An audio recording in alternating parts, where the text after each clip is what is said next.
Nangangailangan ang Israel ng libu-libong caregivers dahil po yan sa law of supply and demand. Malaki ang pangangailangan pero kukunti available sa merkado. Good morning sa lahat! Saang panig man ng mundo, for today's video ay pag-uusapan natin kung bakit nangangailangan ang Israel ng libu-libong caregivers sa kabila ng gulo na mayroon dito ngayon. Dahil po yan sa law of supply and demand. Malaki ang pangangailangan pero kukunti po ang available sa merkado. Dahil po sa dami pong umuwi na mga caregivers dito sa Israel, lalo na yung mga kababayan nating mga Pinoy na caregiver dito na umuwi doon sa Pilipinas, nag-a-avail doon sa repatriation na binigay ng gobyerno, libreng ticket at mayroon din pong 50,000 pesos na binibigay ng gobyerno para sa kanila at mayroon pang iba. So, nagkukulang po ang supply ng mga caregivers dito sa Israel.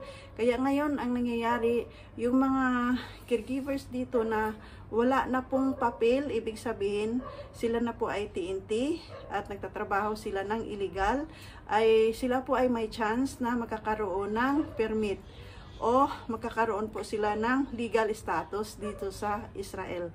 Kasi ang gobyerno ngayon dito sa Israel ay nagbibigay ng pribilehiyo sa mga Pilipino o kahit anong lahi na gusto pang magtrabaho dito sa Israel na may papel. Dahil para po sa kaalaman sa lahat, ang Israel po ay mayroon lang po before nung gira, mayroon lang po kaming 5 years and 3 months dito sa Israel.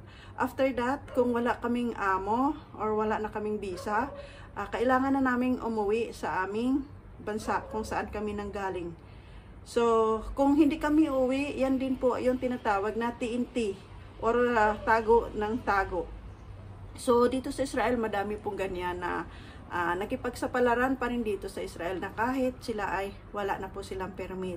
So ngayon, sa awa ng Diyos, nagkakaroon po sila ng chance para maging legal ang status nila dito sa Israel. Kaya sa mga kababayan ko na nandito sa Israel, kung kayo ay mayroong mga amo ngayon,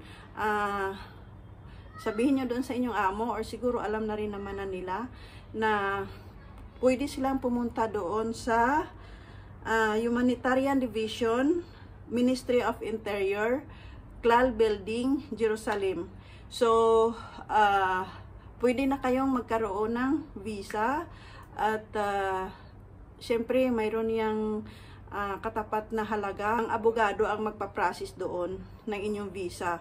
Pero kung kayo ang magbabayad, huwag po kayong pumayag kasi mas madami ngayong nangailangan ng caregiver dito sa Israel. So, kung ang inyong amo ay nangailangan talaga ng caregiver na legal, so sila na po yung gagastos, sila na po yung gagawa ng paraan para magkaroon po kayo ng legal status dito sa bansa na ito.